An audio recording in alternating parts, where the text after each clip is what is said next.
The morning sun cast a golden glow over the small town of Fairfield as Alicia Jackson walked to the bus stop. The crisp air was filled with the hum of morning commuters and the chatter of students preparing for another school day.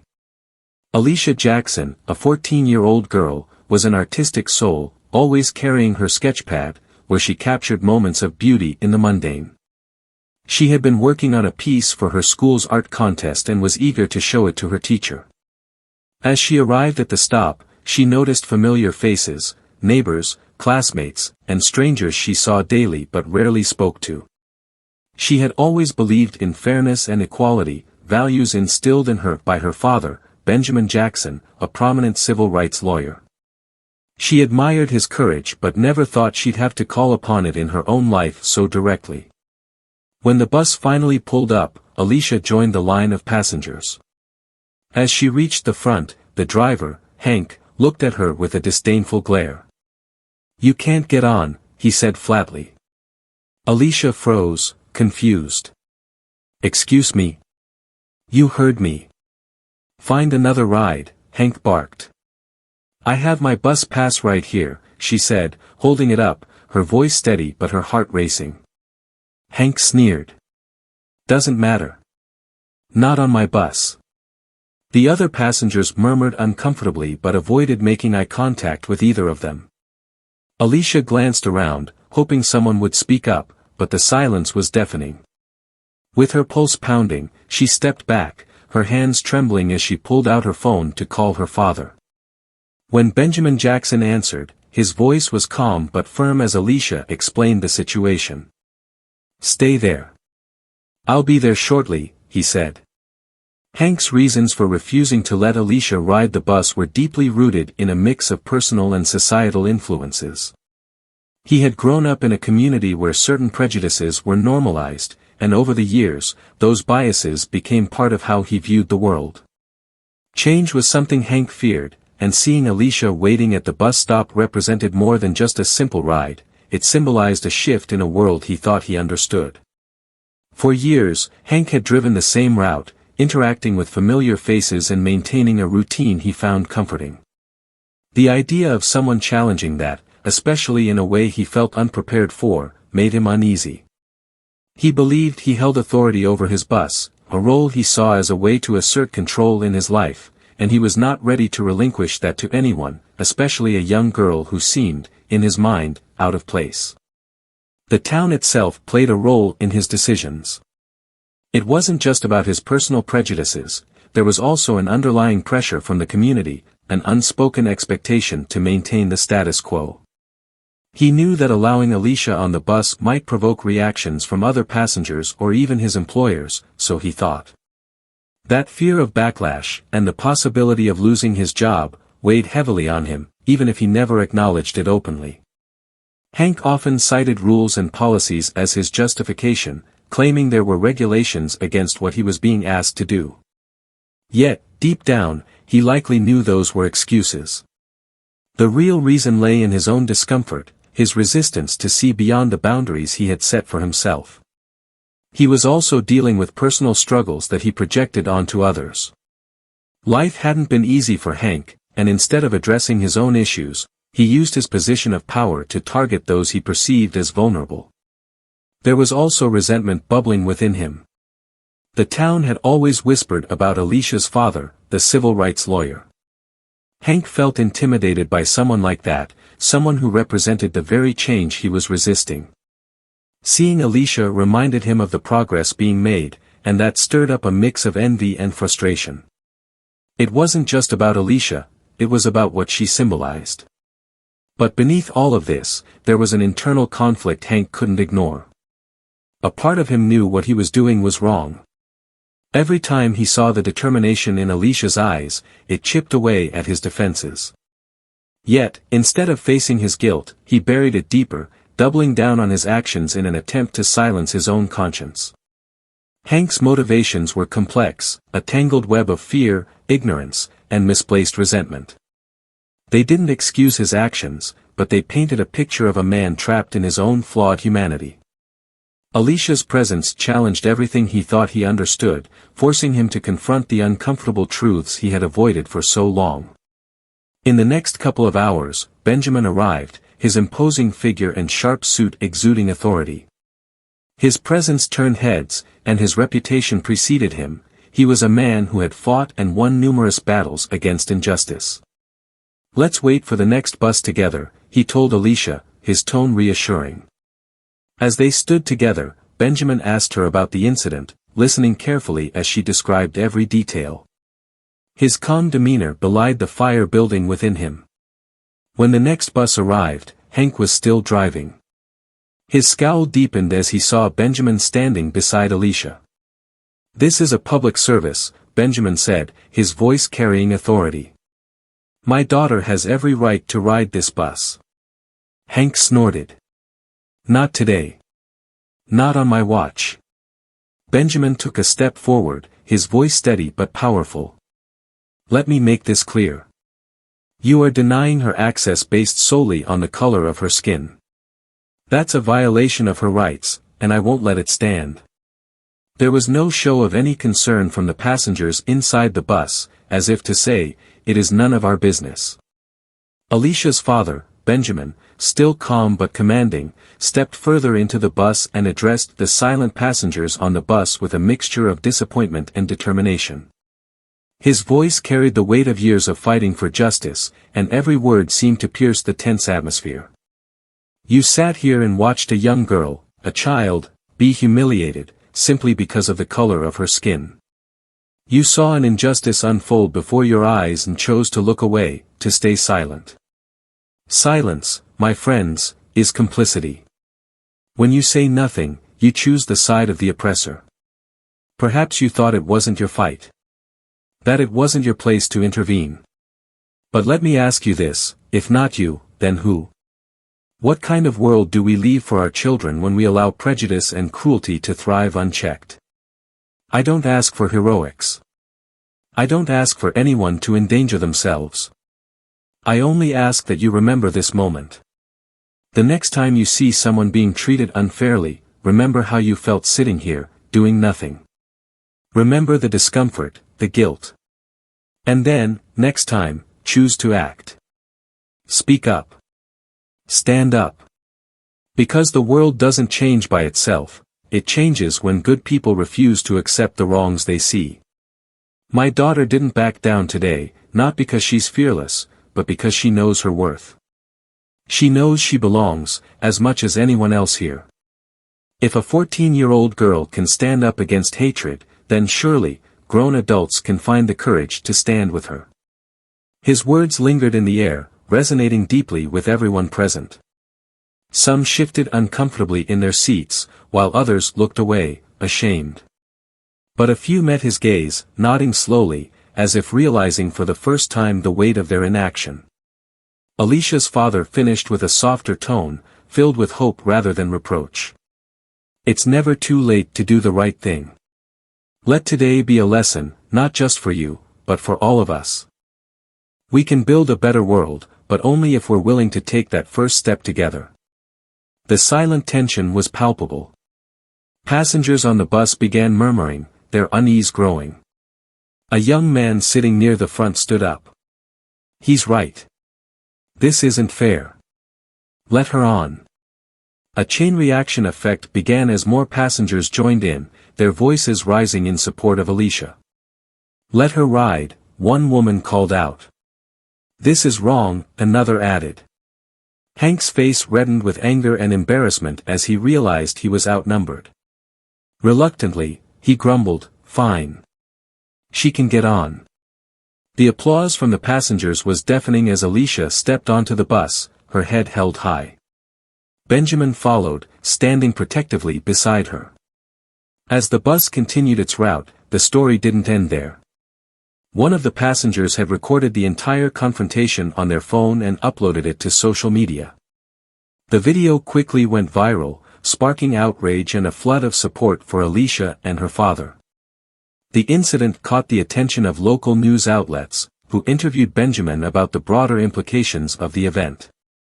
"This isn't just about my daughter," he said passionately.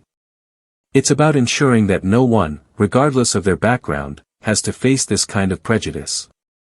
The bus company launched an internal investigation, and Hank was suspended pending the outcome. The community rallied around the Jackson family, organizing discussions about racial equality and the importance of standing up against injustice. For Alicia, the experience became a defining moment in her life. She began channeling her emotions into her art, creating pieces that spoke to resilience, courage, and the fight for equality. Her artwork gained recognition, and she used her platform to advocate for change. Alicia's desire and dream of becoming a great lawyer just like her dad was reawakened. Meanwhile, Benjamin continued his work as a civil rights lawyer, inspired by his daughter's bravery and determination. Together, they became a symbol of hope and the power of standing up for what is right, proving that even in the face of adversity, justice can prevail. As days turned into weeks, the incident continued to ripple through the community, sparking important conversations. Local schools invited Benjamin to speak to students about civil rights and the importance of standing up against discrimination. At these events, he often brought Alicia along, sharing the stage with her to inspire young people to find their voices and courage. Alicia, though initially nervous, found herself growing into her new role as a speaker. One day, she stood before a packed auditorium and shared her story. "I was scared," she admitted. "But I realized that staying silent would only let the wrongness continue. It's not just about me, it's about making sure no one else has to face what I did." Her words resonated with the audience, especially people who looked like her, and students approached her afterward to express their admiration. Some shared their own experiences of feeling marginalized, and together, they formed a student group focused on promoting inclusion and equity. The group organized art shows, debates, and awareness campaigns, transforming a single act of injustice into a community movement. Meanwhile, the viral video of the bus incident caught the attention of national news outlets. Alicia and Benjamin were invited to appear on major talk shows, where they spoke about the broader societal changes needed to ensure equality. On one program, the host asked Alicia, "What would you say to the people who stayed silent that day on the bus?" Alicia thought for a moment before replying. "I'd say it's never too late to find your voice. It's easy to feel like one person can't make a difference, but when you speak up, you inspire others to do the same. Together, we're stronger." As their story spread, it even reached policymakers. Benjamin was invited to contribute to discussions on improving anti-discrimination laws in public services, using his extensive legal expertise to advocate for stronger protections. His proposals were well received, leading to legislative changes that reinforced the rights of all individuals to access public services without fear of prejudice. Hank, the bus driver, also underwent his own journey. After losing his job, he faced widespread condemnation, but he also received outreach from local organizations offering education on racial bias. Initially resistant, he eventually agreed to attend workshops and counseling. Over time, he began to understand the hurt he had caused. He reached out to Benjamin and Alicia with a heartfelt apology, expressing a genuine desire to change. Though skeptical at first, Benjamin and Alicia decided to meet with him. The conversation was emotional and tense, but by the end, there was a sense of closure. Hank promised to dedicate himself to learning and growing, and while forgiveness wasn't immediate, the meeting was a step toward healing. Years later, Alicia became a lawyer who is now gradually walking in her father's footsteps. She painted a particular story that reminded her of her cause, a piece that told the story of her journey and the broader fight for justice. The painting, titled "The Ride to Change," depicted a bus filled with diverse passengers, their faces reflecting hope, determination, and unity. This, she hung in her living room. Benjamin, now a celebrated advocate and mentor, often reflected on the day at the bus stop. "It started as one small act of discrimination," he'd say. "But it became a catalyst for something much greater, a reminder that when we stand up for what's right, we can change the world, one step at a time." For Alicia, that day on the bus wasn't just a moment of adversity, it was the beginning of her journey to becoming a voice for those who felt unheard. It was proof that courage, even in the face of fear, can spark a movement that changes lives and leaves a lasting legacy. As Alicia's story continued to inspire, she found herself increasingly drawn to activism and art. Her paintings, which once depicted personal emotions and everyday experiences, began to embrace broader themes of justice, resilience, and unity. Each piece carried a powerful message, reflecting her journey and the lessons she had learned. Alicia had combined this with her law profession and she thrived very well. One day, Alicia was invited to create a mural in the heart of Fairfield, a public artwork that would celebrate the community's transformation. She worked tirelessly, sketching designs that incorporated symbols of hope, diversity, and strength. The mural depicted scenes from her life, including the bus stop, her father's courtroom victory, and the vibrant unity events that had brought Fairfield together. At the center was a powerful image of interlocked hands of all shades, symbolizing solidarity. The unveiling of the mural became a major event, attracting people from neighboring towns and beyond. During her speech, Alicia said, "This mural isn't just about what happened to me. It's about what we can achieve when we stand together, when we refuse to let fear or hate divide us." Benjamin, standing proudly beside her, couldn't have been prouder. His legal career had reached new heights as he continued to champion civil rights cases, but seeing his daughter grow into a confident and impactful leader was his greatest achievement. As Alicia's artwork and advocacy gained national recognition, she began to travel the country, sharing her story with schools, organizations, and conferences. Her goal was not only to educate but to empower others, especially young people, to recognize their own strength and ability to create change.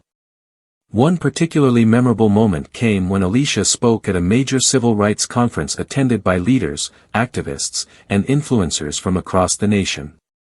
She began her speech by holding up a small painting she had created during the height of her struggles, a simple depiction of a bus stop at sunset. "This was where it all started," she said. "A place of pain, yes, but also a place of transformation. This little bus stop became the foundation for everything I've done since." The audience erupted in applause, moved by her humility and the profound impact of her journey. Meanwhile, Fairfield continued to thrive as a beacon of change. Local leaders established scholarships in Alicia's name for students pursuing art and social justice. Schools incorporated civil rights education into their curriculums, ensuring that the next generation would learn from the past and strive for a better future. Hank, the former bus driver, quietly became a part of this transformation. After completing his education on racial bias, he began volunteering at community events, speaking out about the importance of empathy and understanding. Though his journey was far from easy, his efforts to make amends were met with cautious acceptance and eventually respect. As years went by, Alicia and her family's story became the subject of a documentary that highlighted their resilience and the ripple effects of their courage. The film won awards and sparked important conversations about systemic bias and the power of individual action. You don't choose the challenges that come your way, but you do choose how you respond. And sometimes, your response can light a fire that illuminates the world. Over time, Alicia's influence extended far beyond what she could have ever imagined. The mural she had painted in Fairfield became a destination for travelers, activists, and students who visited to learn about the town's transformation and the power of standing up for justice. Tour guides recounted her story, weaving it into Fairfield's history as an example of courage and the potential for societal change. Meanwhile, her father, Benjamin, had retired from practicing law but remained a beloved mentor for young attorneys. He and Alicia collaborated on a book that detailed their journey and provided a guide for families and individuals facing injustice. Titled "The Stop That Started Change," it became a bestseller, praised for its honesty, practicality, and inspiration. Back in Fairfield, the community kept growing and learning. Alicia often returned to her hometown to visit schools, lead art workshops, and connect with the young people who reminded her of her younger self. She made a point of visiting the very bus stop where her journey began. It had been renovated into a small memorial garden with a plaque that read, Here, a young girl stood against prejudice, and a community found its strength. May her courage inspire us all. Moments like these reaffirmed why Alicia continued her work, to inspire others. Her story was no longer just her own, it had become a spark for others to find their voice and stand for what they believed in. Whether through art, advocacy, or everyday actions, people across the world were carrying forward the legacy she and her father had built. Even Hank, the former bus driver, contributed to this legacy in his own quiet way. He started a foundation that supported racial sensitivity training for public servants and established scholarships for marginalized youth. His redemption arc became another layer of the story, showing that change was possible even for those who had faltered. As Alicia reached the later stages of her life, she looked back with immense gratitude. Her journey had been one of trials, growth, and triumphs, and she had seen firsthand how a single act of standing up for what's right could ripple outward, touching countless lives. In her final public speech, held at a packed auditorium in Fairfield, Alicia stood before a sea of faces, young and old, all eager to hear her wisdom. She paused, letting the room settle before speaking. "Change begins in the moments when we feel most powerless," she said, her voice steady and resonant. "It starts with a decision to stand, even when it's hard, even when it feels like no one is watching. And as you stand, you'll find others standing with you. Together, we move mountains." The crowd erupted into applause, a standing ovation that seemed to go on forever. Alicia's words, like her art and her life, would live on, etched into the hearts of everyone she had touched. As she stepped off the stage, Benjamin, now using a cane but still as sharp as ever, was there waiting for her. They shared a knowing look, the kind only a father and daughter with a shared journey could share. "You did good, kiddo," he said with a grin. "So did you, Dad," Alicia replied, squeezing his hand.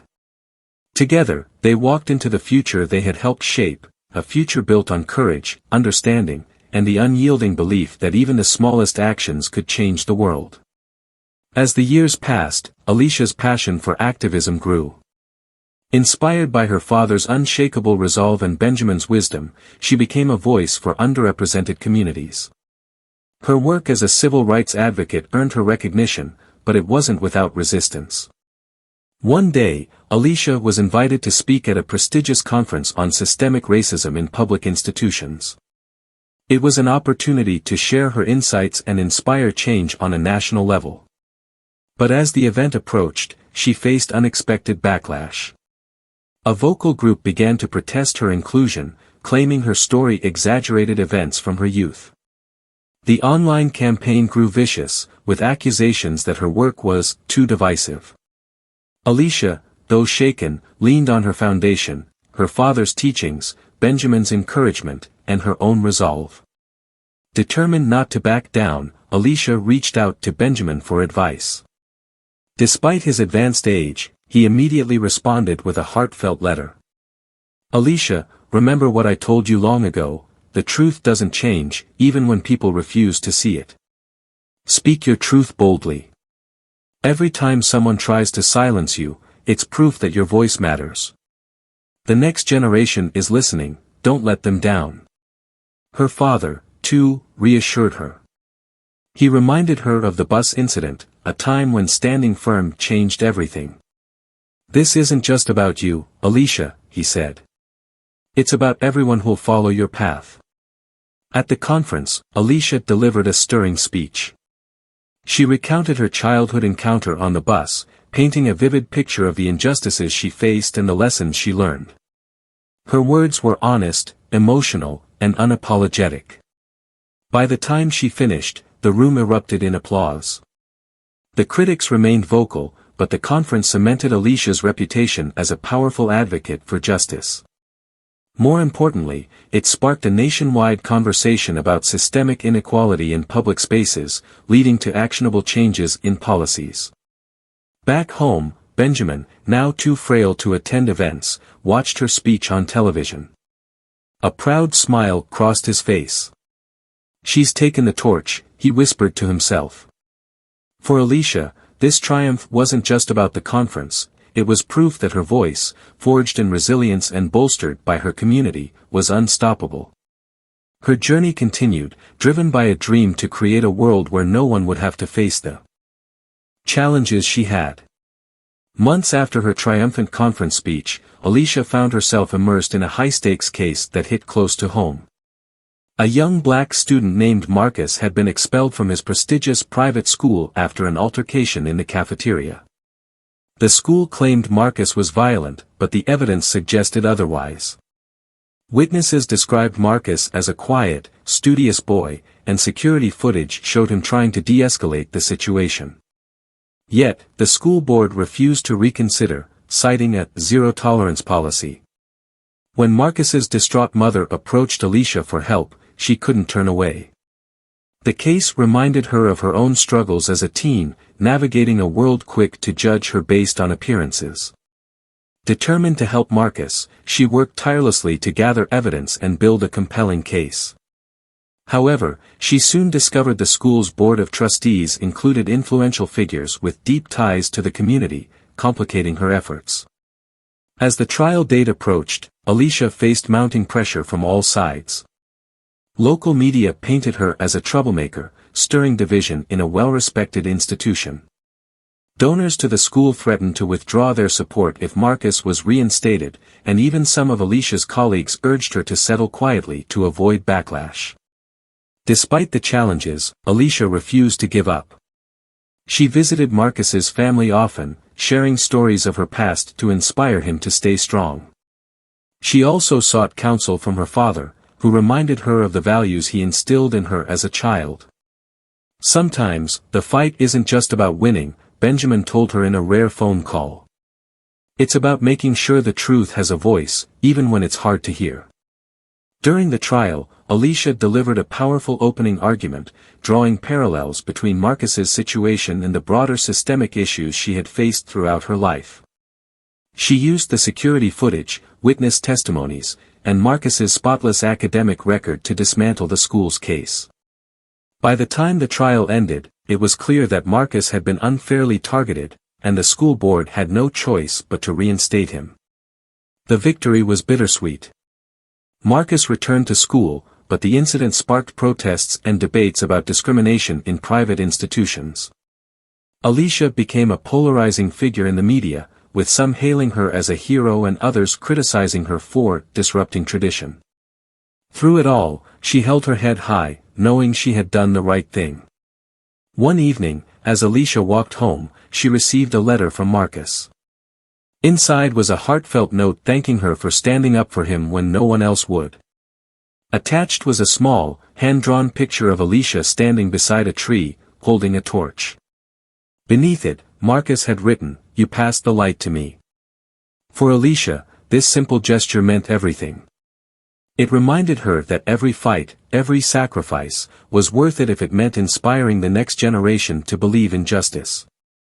With renewed determination, she vowed to continue her work, not just for Marcus but for all those who needed someone to stand by their side.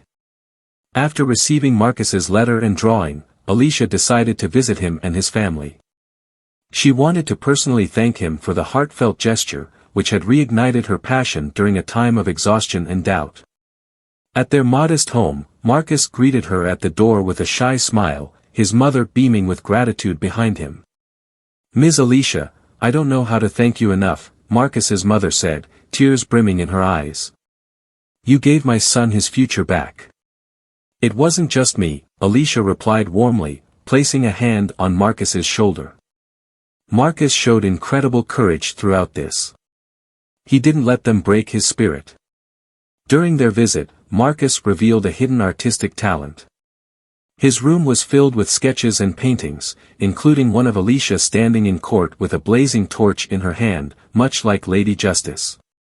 Seeing his work, Alicia was struck by his depth of perspective and creativity. It reminded her of the untapped potential in so many young people who, like Marcus, needed someone to believe in them. Inspired, Alicia decided to take her advocacy a step further. She began collaborating with local artists, educators, and community leaders to establish a program called Light the Torch. The initiative aimed to mentor and support underprivileged students with artistic, academic, or leadership potential. Marcus became its first ambassador, traveling with Alicia to schools and community centers to share his story. Meanwhile, Alicia's father, Benjamin, observed her work from a distance. While their relationship had improved since her initial triumph over the bus driver incident, there was still a gap between them. One evening, Benjamin called her, his voice gruff but softer than usual. "I saw what you did for that boy," he began. "It reminded me of when I used to fight for people who didn't have a voice." Alicia smiled, sensing the vulnerability in his tone. "You were my first example of what it means to fight for justice, Dad. I just took what you taught me and made it my own." Benjamin paused before replying. "You're doing it better than I ever did. I'm proud of you, Alicia." Their conversation marked a turning point. Benjamin started attending some of Alicia's events, offering his wisdom from years in the civil rights movement. Though he was older and slower now, his fiery spirit still burned brightly, and his presence added weight to Alicia's cause. As her work gained national attention, Benjamin introduced Alicia to his old colleague, Dr. Harriet Jones, a retired activist turned professor. Dr. Jones shared stories of battles fought and won during the civil rights era, helping Alicia see her work as part of a greater continuum. Through Dr. Jones, Alicia learned more about her father's past, stories he had never shared. One, in particular, stood out. During a peaceful protest in the 1960s, Benjamin had shielded a young boy from tear gas, carrying him to safety despite being beaten by police. That boy had grown up to become a prominent judge who had quietly supported civil rights cases for decades. Hearing this story brought tears to Alicia's eyes. It reminded her that the impact of one brave act could ripple across generations, just as her actions for Marcus might one day inspire him to fight for others. At the next Light the Torch event, Alicia invited Benjamin to speak. As he stood before the crowd, leaning on a cane but standing tall, he shared his story, weaving in Marcus's triumph and Alicia's role as a torchbearer. "My daughter," he said, his voice trembling with pride, "is proof that the fight for justice doesn't end with one generation. It passes on, brighter and stronger." The applause was thunderous, but what moved Alicia most was the tear Marcus wiped away as he sat in the front row, holding his sketchpad. It was a moment of connection, a bond uniting the past, present, and future in their shared fight for justice. We all have a role to play in this world. We could either choose to become the passengers in the bus who didn't say anything while Alicia was being discriminated upon, or become that one voice today that would cause a ripple effect. Thank you so much for watching. Please, like, share, and subscribe to Home of Stories TV. And do not forget to turn on the notification bell for more inspiring videos. Drop your comments below, let us know your thoughts.